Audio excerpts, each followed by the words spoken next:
Como todos los domingos, voy a recibir al refrescante Santiago Kovadlov, filósofo, ensayista, poeta y amigo mío.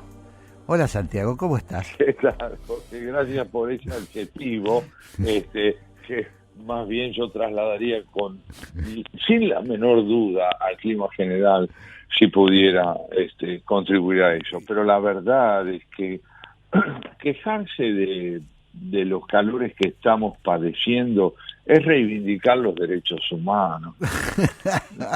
Claro, también, ¿no? Porque verdaderamente, querido amigo mío, aquí en el Café La República está fresquito, pero convengamos que lo que estamos padeciendo es un auténtico atentado contra la supervivencia. Impresionante. Ya la ciudad de Buenos Aires estaba bajo distintas presiones de orden político, económico y demás, y encima el clima parece un aliado del oficialismo.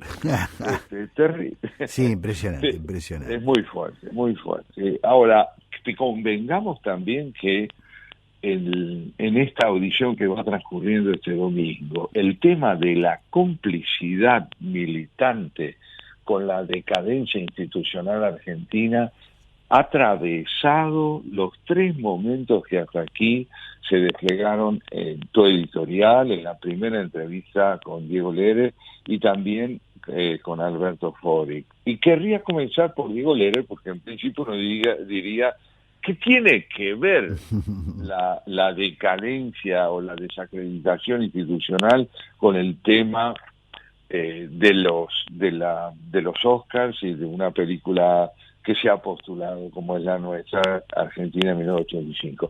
Y tiene que ver por contraste, porque esta película, gane o no el Oscar, ha llegado a proyectar mundialmente un ejemplo de lo que es el reverso de la complicidad con el delito, que es el juicio de las juntas que contribuyeron con una política que se caracterizó por el terrorismo de Estado, el desmadre, digamos así, de lo que fueron esos años de confrontación brutal en los cuales la violencia regía de los dos lados con la misma convicción de que a través de la violencia era posible alcanzar la transformación social necesaria.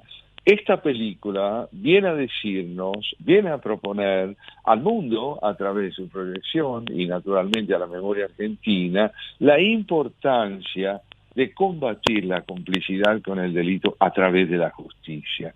Y lo hace con esa doble potencia que brinda, en alguna medida, claro está, el testimonio histórico del cual la película se vale y su calidad estética para potenciar la transmisión de esa convicción acerca del papel que la democracia, mirada desde el lado de la defensa de la justicia y de las instituciones republicanas, puede contribuir a transformar un país.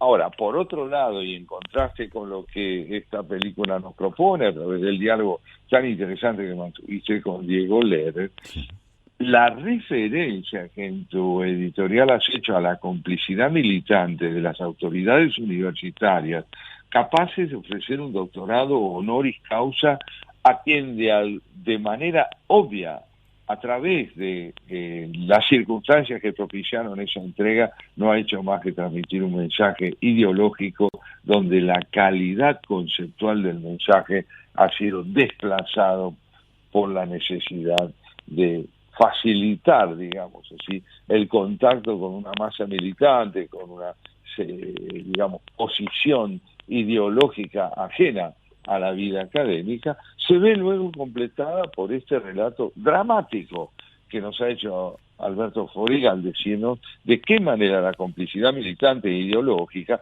ha contribuido brutalmente a la expansión y el afianzamiento del narcotráfico desde las cárceles y a lo largo de todo el país, pero primordialmente, como lo sabemos, en ese momento en Rosario. Entonces, la pregunta de fondo con la que me acerco yo a nuestra mesa hoy, Jorge, sí, es si es posible reconciliar a la política con la república, es decir, con los principios fundacionales de una organización constitucional ajena al discurso ideológico a la fragmentación de la caracterización de la realidad que imponen los intereses corporativos o partidarios.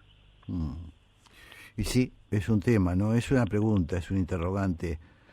A mí me pareció, Santiago, cuando pensaba en el tema de hoy, en el monólogo, en ese editorial que hacemos al comienzo, claro, lo toqué por ese lado, porque todo lo demás está dicho. ¿Qué vamos a contestar a los alegatos, a esas proclamas de la vicepresidenta? Eso era un acto político, si lo hace en un estadio, está fenómeno, pero se nos está pasando por alto esto que vos destacabas, ¿no? Se nos está pasando por alto que mientras hacemos eso degradamos a nuestras instituciones, entre ellas una que nos ha significado y nos significa mucho como argentinos, que es tener universidades prestigiosas, que mucha gente mostraba su título honoris causa como orgullo de haberlo recibido en una universidad de Buenos Aires o en cualquier universidad argentina. Claro, y hoy vamos a un acto político, inventamos cualquier cosa. Dejemos de lado a la vicepresidenta. No se debe hacer eso. No se deben revolear títulos, ni para quien no cursó, ni tuvo, digamos, ni cumplió con los requisitos para tener un título de grado, ni para un invitado especial. Se trata de la alta casa de estudios. Se requiere que por lo menos deje algo, que discuta lo que quiera, pero que deje algo que sirva para enriquecernos y fortalecernos, ¿no? Esto me parece que es fundamental, ¿no? Y bueno, hacías bien en entrelazarlos, se van entrelazando las cosas porque tiene que ver, creo, Santiago, con la preocupación central que tenemos vos y yo cuando pensamos en un programa, ¿no? Es decir, el hilo temático se va dando como resultado de esa planificación previa, de esa conversación previa que nosotros tenemos y que desvelan que son nuestros, provocan nuestro insomnio, ¿no? Yo creo que sí, fíjate que estás señalando, a lo largo del programa se fue evidenciando con sus interlocutores muy bien, ese brutal reduccionismo que la ideología le impone a las instituciones de la República, a la universidad, a la justicia, a la seguridad, a todo lo que tiene que ver precisamente con la defensa primordial de una democracia republicana que no aspira de ninguna manera a resolver todos los problemas, pero sí a encararlos con un criterio donde la complicidad ideológica con el delito está ausente. Claro. En consecuencia, esta diferencia fundamental entre concebir a la política como una herramienta de la institucionalidad y de la constitucionalidad y concebirla como una herramienta del poder a cualquier precio, donde, como bien señalaba Fori, donde la ética desaparece, donde realmente no se trata solo de una cuestión material en la lucha contra el narcotráfico, sino que fundamentalmente no es que por falta de un salario que sin duda merece ser permanentemente reajustado por el derecho que tiene la fuerza de seguridad a contar con ellos, claro. No es solo una cuestión económica, es una cuestión ética también, claro. La que impulsa a defender la institucionalidad. Pero claro, desde el lado del delito, el dinero aspira a comprarlo todo, claro. Y es así como vemos que las instituciones que hasta ayer eran representativas de poderes independientes, hoy pasan a estar subordinadas a una voluntad de poder realmente criminal. Y en ese sentido también, bueno, quería hoy decirte que nuestro invitado a la mesa de hoy, nuestro invitado nos va a aportar algo muy interesante acerca de esta caída del valor simbólico de la ley y del valor real de la ley. Me refiero a un psicoanalista y pensador italiano, Massimo Recalcati, un hombre nacido en el año 59 y que es director de un instituto de investigación en psicoanálisis aplicado en Italia y colaborador habitual del diario La República, profesor en la Universidad de Pavia, y que ha escrito un libro titulado El complejo de Telémaco y subtitulado Padres e hijos tras el ocaso del progenitor. Fíjate, la caída del valor significativo de la figura del padre. El padre aquí entendido como el que introduce una ley a través de su palabra en la organización familiar, porque señala él, y vamos a escucharlo prontito, señala él que estamos en un momento de tal transformación subjetiva en el mundo contemporáneo, en la cual los padres aspiran a parecerse a sus hijos y no necesariamente a orientarlos desde un valor no autoritario, desde una posición no hegemónica, pero sí realmente asentada esa posición en la enseñanza que un padre puede transmitirle a su hijo sin caer en una posición dogmática. Esta confusión de las generaciones es para él un punto clave para entender la crisis que en nuestro tiempo corren además las instituciones. Qué interesante, ¿no? Qué interesante desde todo punto de vista. En principio, bueno, no estamos hablando del poder patriarcal, sino que estamos hablando del poder de la experiencia, de lo que significa la transmisión de la experiencia. El que vivió antes le transmite al hijo, y esto se puede trasladar a otras esferas, le transmite su experiencia para darle más seguridad en apuntalarlo, pero siempre y cuando eso sea aceptado, siempre y cuando no se imponga en la sociedad un criterio que es no importa la experiencia, no importa el haber vivido, ¿no? Me parece... Eso es, no importa, exacto, lo decís muy bien. Si la experiencia no importa, la interlocución está cortada. Increíble. ¿Por qué? Porque si cada generación va a refundar el mundo, precisamente la interlocución o el intercambio intergeneracional queda abolido, y el término no es casual, precisamente por esta idea de que es posible comenzar de cero sin que la experiencia haya aportado su fruto a la comprensión de la realidad. Mira cómo comienza Recalcati diciéndonos en su libro: la tarea de los padres, afirmaba Freud, es una tarea imposible, al igual que la de gobernar o psicoanalizar, agregaba. Lo que quiere decir es que el oficio de padre no puede moldearse sobre ninguna horma ideal, pues no existe.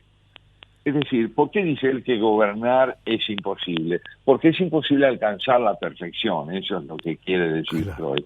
Entonces, el gobierno es una creciente tentativa de aproximación a comportamientos que, capitalizando las experiencias previas, trata de atenuar su margen de error. Todo progenitor, agrega, está llamado a educar a sus hijos por su cuenta, a partir de sus propias insuficiencias, expuesto al riesgo del error y el fracaso. Por esa razón, los mejores no son los que se presentan a sí mismos como ejemplares, sino los que tienen conciencia de la naturaleza imposible de su oficio. He aquí, termino diciendo antes del corte que vamos a hacer, una buena noticia que debería aliviar la ansiedad de quienes se ven ocupando esa posición. La clínica del psicoanálisis confirma despiadadamente esta verdad. Los peores padres, los que causan los mayores daños a sus hijos, no son solo los que no asumen sus responsabilidades, desentendiéndose de las tareas educativas que les corresponden, sino también los que hacen caso omiso a sus insuficiencias, los que en lugar de someterse a la ley de la palabra, como sus hijos requieren que hagan, creen presuntuosamente que encarnan definitivamente esa ley. Qué interesante, ¿no? Lo vamos a seguir charlando después del corte, pero si me das, tengo unos segundos, quería regalarte algo porque nos llegó un regalo y me pareció oportuno. Después continuamos con Recalcati, que me parece un tema apasionante. A ver cómo lo ves. A ver.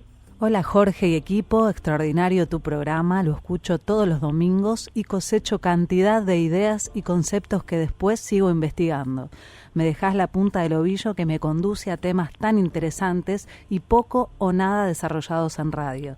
Ni que hablar del Café La República, un regalo para los que nos gusta aprender y enriquecer neuronas. Gracias por todo lo que das vos, Santiago y tus colaboradores, son un gran y entrañable equipo que acompañan mis domingos. Esto lo dice Patricia Antonio de Villa Ramallo. Bueno, lo quería compartir. Porque me parece que, bueno, nunca leemos mensajes de los oyentes, pero en este caso te lo quería regalar a vos. Te agradezco mucho y yo a mi vez compartirlo con vos y con todo el equipo, porque lo hermoso de esto es que no se trata de un elogio hiperbólico, se trata de la gratitud de alguien que siente que podemos hacerle lugar también como protagonista de lo que hacemos a través del desarrollo que esta buena persona lleva adelante con posterioridad a cada uno de nuestros programas. Así es. Entonces sí, escuchamos un tema y volvemos con el maestro Recalcati para hablar de este tema tan importante. ¿Te parece? ¿Cómo no? Y ya seguimos con Santiago Kovadlov, estamos hablando de Recalcati, del padre, de la posibilidad de ser padre, no ser padre, de gobernar, de educar. Bueno, estábamos en eso, Santiago. En eso estábamos, efectivamente, y retomemos nuestra lectura y comentario del libro de Recalcati, el complejo de Telemaco, recordando lo que decías en tu editorial. Estamos ante un desafío enorme que está generado por la desacreditación de las instituciones. En particular te referías vos a la institución universitaria, al valor cultural y al valor académico de un doctorado honoris causa. Y justamente esta desacreditación de las funciones específicas de la universidad se vincula con la desacreditación que Recalcati plantea de la función paterna.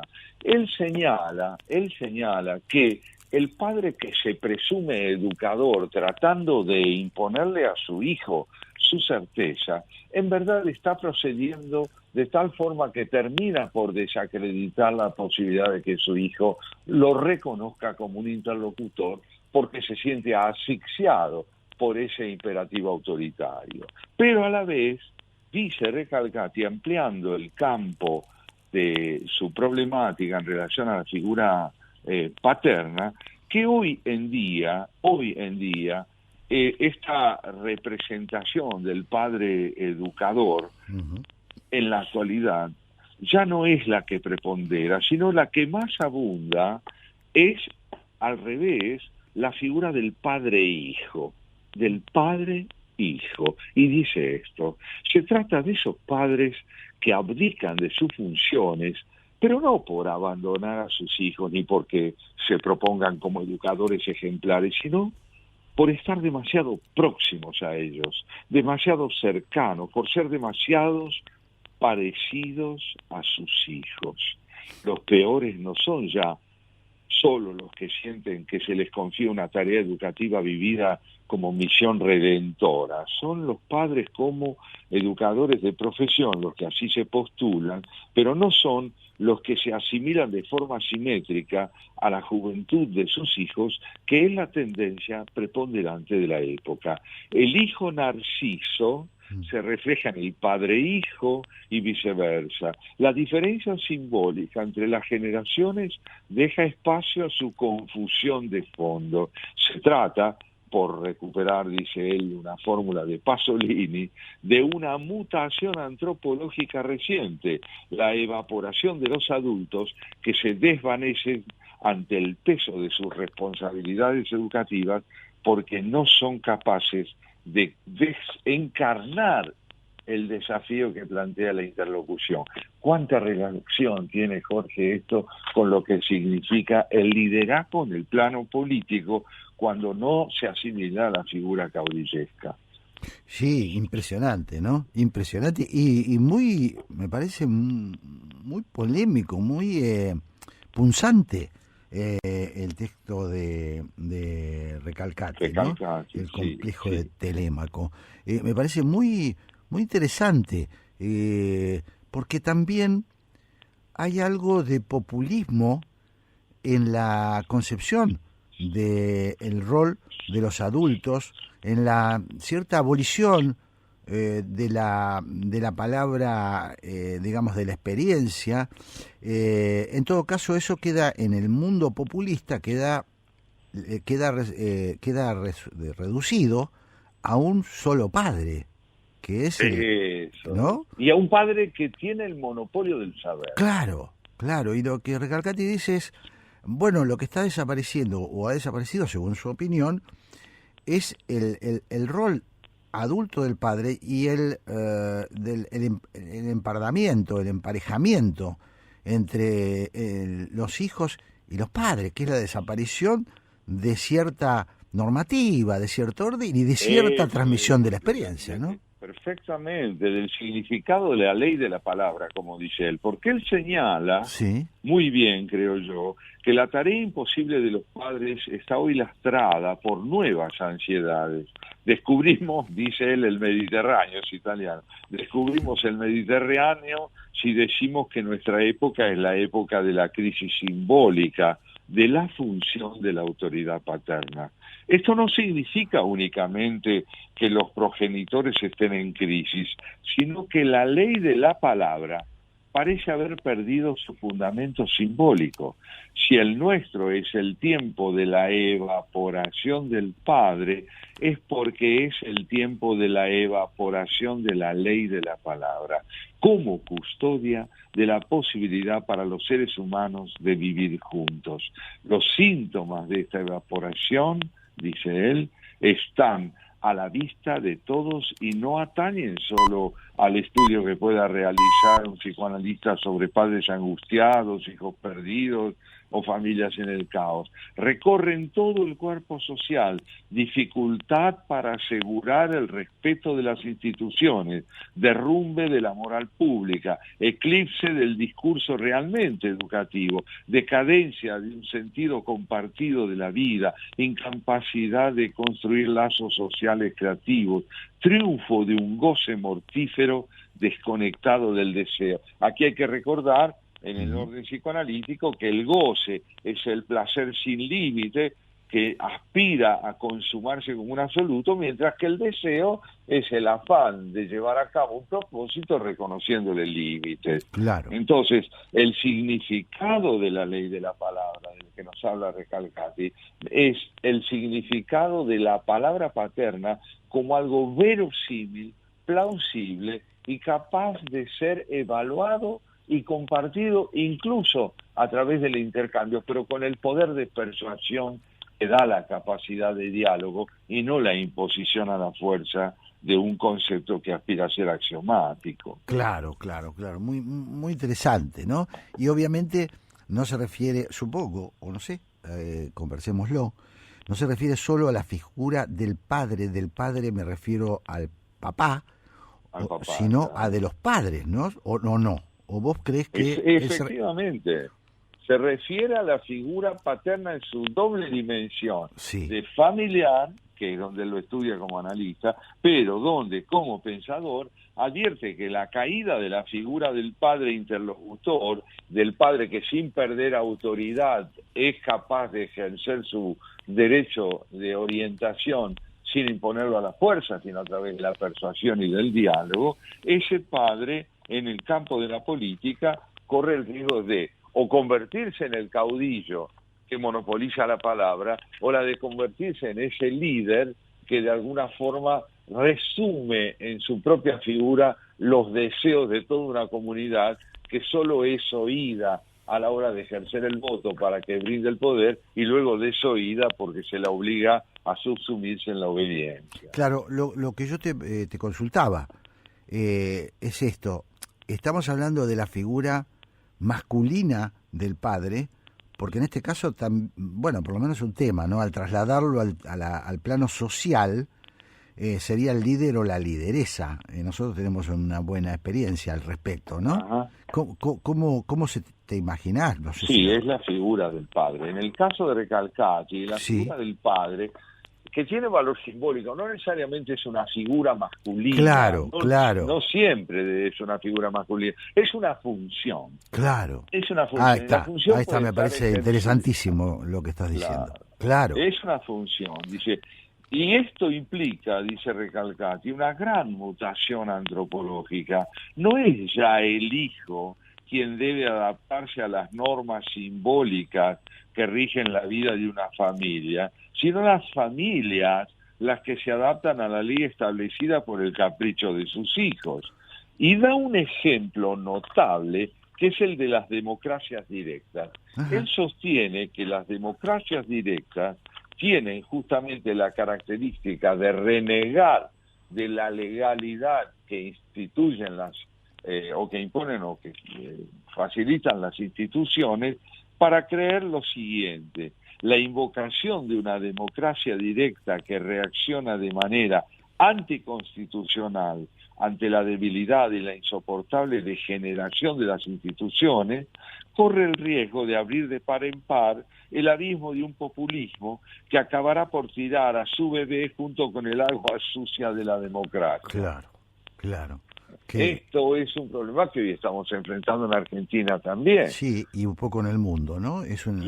Muy actual, es muy actual lo que está planteando. Es un tema en debate, ¿no? Es un tema muy muy importante en debate, ¿no? Él lo llama una paradoja hipermoderna, lo que está caracterizando también. Claro. Dice que los padres que tienen cada vez más dificultades para transmitir a sus hijos el sentido de la ley de la palabra, apelan a la ley del juez para que les restituya la propiedad de sus hijos. Claro. La violencia, la injusticia, el desorden caracterizan desde siempre las relaciones humanas, incluyendo las familiares. Los conflictos forman parte de la vida. La ley de la palabra no suprime las asperezas de las relaciones humanas, Claro. pero hace posible su inclusión en un discurso. Claro.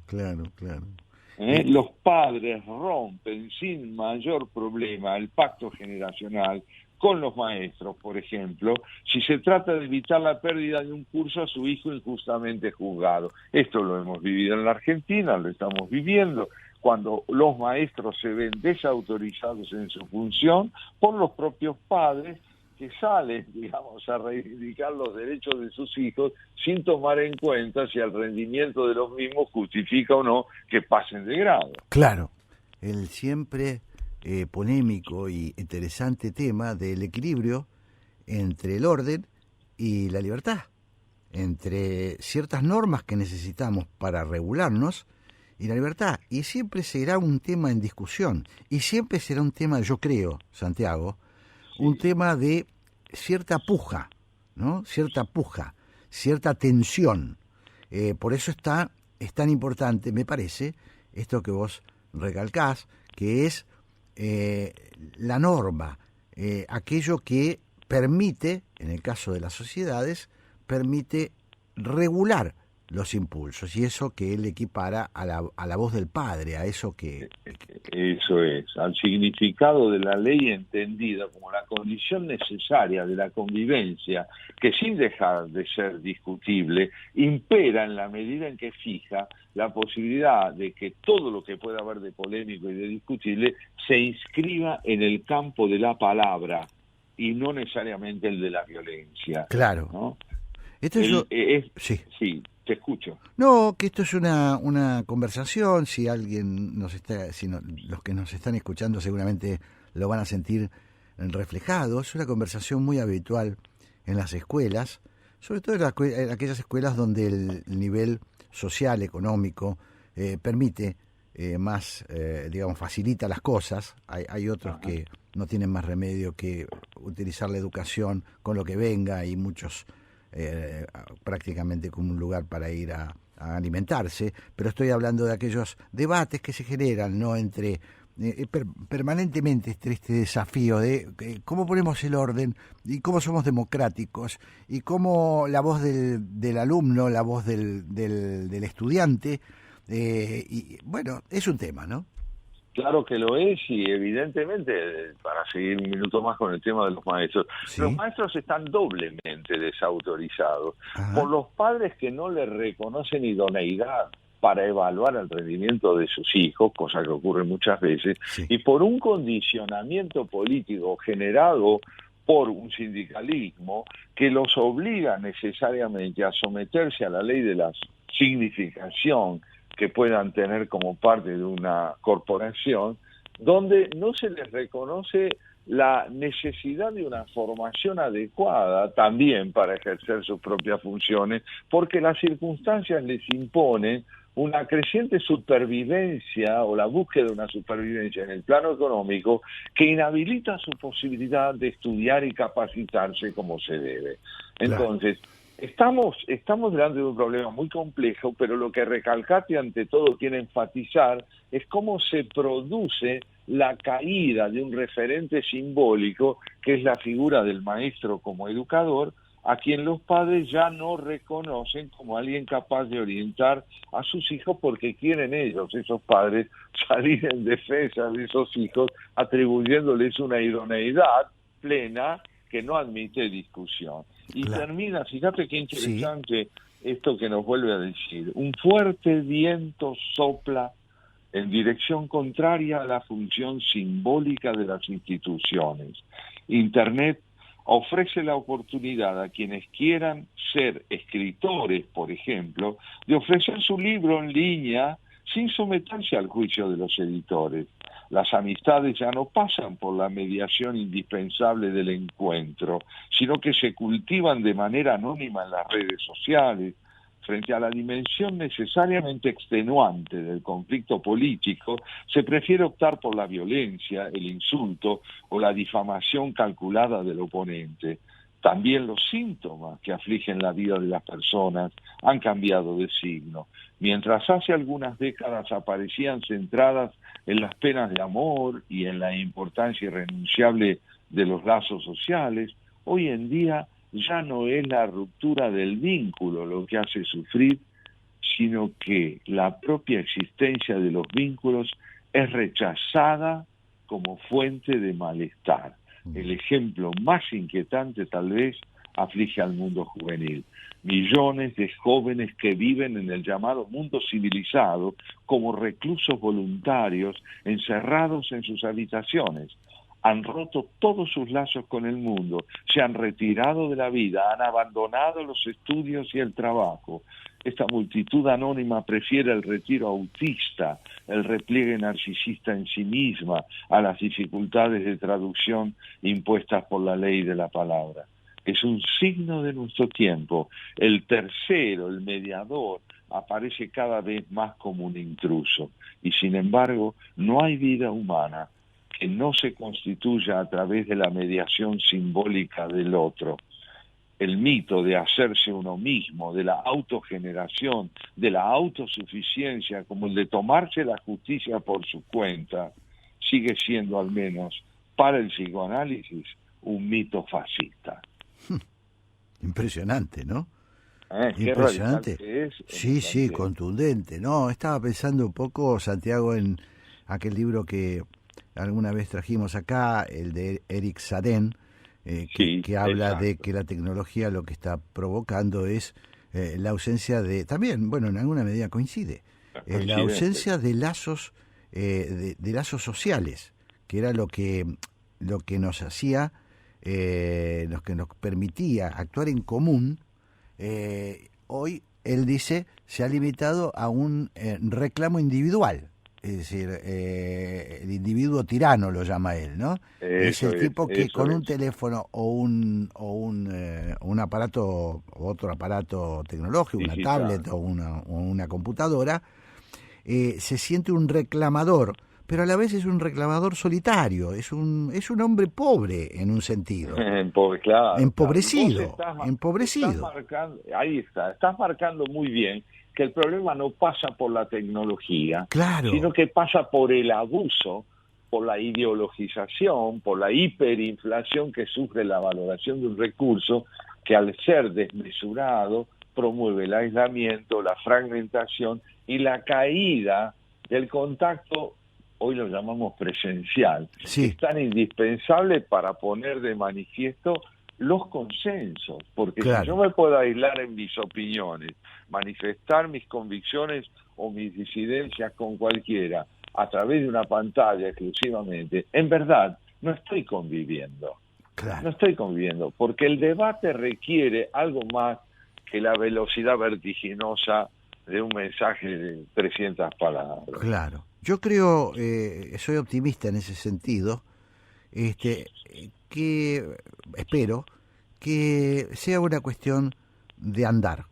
La tecnología ha irrumpido muy brutalmente, muy rápidamente en nuestra vida, y yo espero que con el andar sea un elemento que podamos usar a nuestro favor, no en contra nuestro. Hoy es un momento crítico, muy crítico, que ha hecho generar esto que Saaden llama las sociedades ingobernables, ¿no? Sí, es muy cierto que toda época de transición acarrea, en lo que hace a los nuevos elementos que aporta, un primer momento de desenfreno. Estamos hablando, si queremos analógicamente, con lo que implicó, por ejemplo, la Revolución Francesa en los momentos iniciales de su constitución, donde la violencia acompañó la reivindicación de los derechos humanos de una manera sanguinaria. Claro, pero al mismo tiempo y con el tiempo, poco a poco se fueron produciendo esto que vos recordabas en tu editorial, ¿no? Si la lógica de Montesquieu puede parecer antigua a la luz de las pretensiones populistas, más que antigua, anacrónica es la tendencia a los caudillismos y los populismos. Se trata de dejar atrás el exceso y nunca la innovación. Tal cual. Mi querido Santiago, nos consumimos el tiempo, nosotros se nos va el tiempo volando, y si te parece bien, vamos a escuchar un tema y nos vamos a encontrar con la señora Graciela Fernández Mejide y Pablo Marmorato, que van a hacer luego el programa El ¿Por qué? ¿Por qué? Así se llama. Así es, los recibiremos con el gusto de siempre. Vamos. Y como hacemos siempre, abrimos las puertas del Café La República e ingresan nuestros invitados de honor, Graciela Fernández Mejide y Pablo Marmorato. Estamos acá con Santiago Kovadlov y les damos un gran recibimiento. Hola, ¿cómo están? Si la palabra nos sobra a ironía, un caluroso recibimiento. Un caluroso recibimiento, muy cierto, muy apropiado. Hola.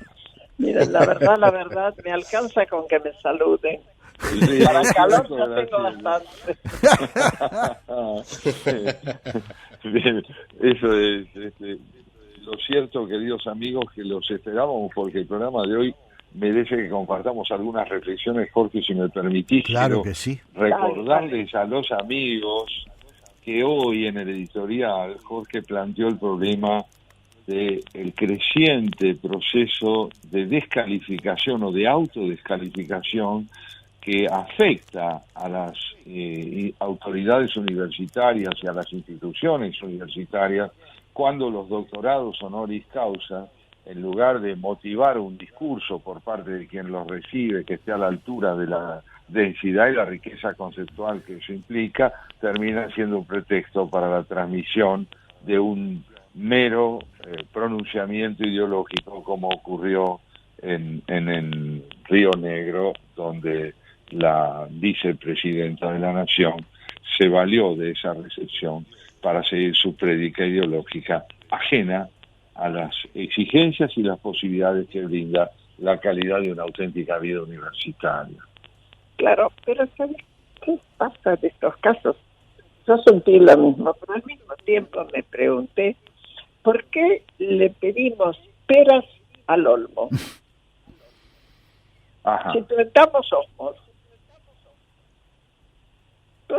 olmo, elegimos a una, aunque no importa que nosotros tres hayamos votado eso o no, sí, pero se eligió mayoritariamente a una persona que nunca se había destacado por tener un discurso conceptual fundado, sí florido, Claro. florido, sin baches, sin detenciones y todo lo demás. Pero desde el punto de vista político, ¿quién había aprendido algo de un discurso de Cristina de Kirchner? Claro. Claro. Bueno, yo lo que le agrego a eso, Graciela, que estoy totalmente de acuerdo contigo, ¿no? Sí. Le agrego que el ámbito universitario, que supimos preservar durante muchos años como un lugar, altas casas de estudio, decimos. Sí. Ese lugar no debería, los rectores no deberían prestarse a la exaltación de este tipo de, rebajar el nivel de la conversación universitaria. Es un tema más, es un agregadito, no digo que sea central, pero me parece que es parte de la degradación general del país. Es central en tanto y en cuanto apunta a la educación, que para mí es centralísima. Claro. Así es. Y se supone que un presidente, en este caso una vicepresidenta, pero se le puede exigir lo mismo al presidente Alberto Fernández, es un docente, es el primer magíster. Claro. Debería ser, pero hace rato que venimos resignándonos con que no lo sea. Sí, esa digamos, función pretextual que se les otorga a las instituciones para poder llevar a cabo un ejercicio sin límite del poder, de la ideología, con la impunidad propia de quien desconoce la significación de las instituciones, es lo que necesita ser combatido a través de la ley, a través de la recuperación de la docencia, porque de lo contrario no es posible sostener una democracia en el campo donde importa, que es el valor de la palabra y la significación de los símbolos. Es cierto, yo estoy totalmente de acuerdo con ustedes, y la verdad que es como si cuando me dijeron como una cosa medio novedosa, o por lo menos que les llamaba la atención a alguna gente, que Daniel Noriega en Nicaragua, Daniel Ortega, estuviera como asesor a Firmenich. Uh-huh. Y yo contesté, pero ¿dónde va a estar si no? Y en este tema, desgraciadamente hemos asistido a la creación, y está pendiente, y ahí están amontonados en el Congreso, de universidades que están hechas a la medida del intendente que la propone. Claro. Ni más ni menos. Ahí está. Es decir, cómo se va extendiendo la homologación de lo universitario a lo puramente ideológico, a lo dogmático, a lo que de alguna manera implica la supresión del pensamiento libre. Entonces, bajo el nombre de universidad, lo que se generan son auténticos presidios para el pensamiento. Es así, porque en realidad, yo me acuerdo cuando Cristina de Kirchner estuvo en Harvard, ¿se acuerdan? Sí, claro. Sí, muy bien. Bueno, y un chico argentino le hizo una pregunta política que ya no me acuerdo cuál era. Y él le dijo, ¿vos qué te crees? Estás en Harvard, no estás en La Matanza. Sí. Con un tono zumbón. Claro, Estados Unidos se merece las universidades como Harvard, claro. Pero nosotros no. Claro. Tremendo. Aparte es increíble, si me permiten, Pablo, pensar, digamos, como estas cosas se piensan, están orquestadas, y cómo estas universidades, como ustedes bien marcan, justamente juegan ese juego. A ver, seguramente se pensó, el viernes 11 se dan los fundamentos del tribunal que la juzgó a Cristina. Bueno, ¿cómo hacemos desde la agenda, de la campaña de Cristina, pues ya es una campaña? ¿Cómo vamos a refutar? Bueno, busquemos una universidad que nos dé un doctorado a Cristina honoris causa. Bueno, Río Negro, bueno, Río Negro, perfecto, está todo. Tal cual, así se sabe maneja. un poco el detrás de escena de esto.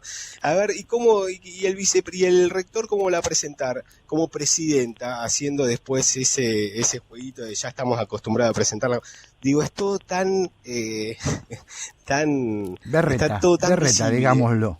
berreta, tan visible, que bueno, hay que escarbar un poquito para saber cómo viene la mano. Estimados amigos, yo no quiero ser agorero, pero faltan apenas 45 segundos para que ustedes ingresen como dueños del espacio. No sé si rápidamente, Pablo, querés decir quiénes van a estar hoy en Por qué. Vamos, nos acompañan dos amigos y consocios del Club Político, Jorge Osona, bueno, a raíz del excelente artículo que escribió en Clarín respecto del narcotráfico que está quejando a Rosario y no solamente a Rosario, hay muchas zonas calientes en la Argentina, Claro. Y después Guillermina Tiramonti con una reflexión que seguramente nos va a acercar a partir del Día de la Mujer que se celebró el 8 de marzo. Dos grandes estudiosos, dos miembros del Club Político Argentino, gente de muy talentosa. Así que les deseamos lo mejor, Graciela, Pablo, y los despedimos hasta el domingo que viene. Santiago. Un gran abrazo a los dos y un abrazo. Un gran abrazo. También a vos. Gracias. Respiren hondo antes de salir Eso. con fresco. Chao. Un placer estar juntos. Gracias. Chao.